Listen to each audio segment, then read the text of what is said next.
Well, after months of questions and controversy, the home of Purdue Half Marathon took off yesterday in Flora. Ava Wilhite reports on the outcome. As the finish line is crossed, the first home of Purdue Half Marathon, or as the t-shirts read, Half Marathon, is over. First win ever. The runners completed the 13-mile course through Flora without issue.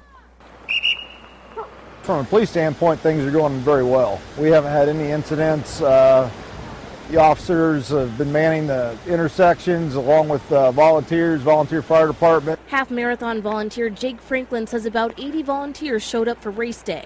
He says volunteer recruitment and training went smoothly, just like the race. Well, the cool thing about running is that you can run anywhere. And like the hog jog, this definitely has some potential. Moving the race to Flora worked, but race director Dean Rinke says he wants to move it back to the original course he outlined through Lafayette and West Lafayette.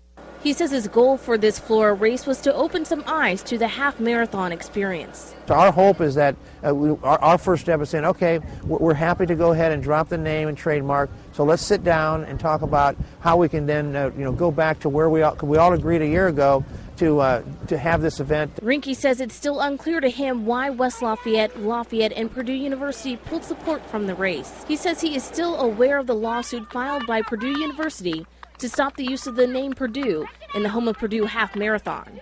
We've not been served any kind of lawsuits, but we heard that they were going to file one. But we're pretty close to a resolution where I'm really announcing today that we're going to formally drop the name of Home of Purdue and the trademark, which we own, and legally we could pursue it. But for us, it's a first step toward trying to come up with a resolution so next year we can get back to the original course we had designed a year ago.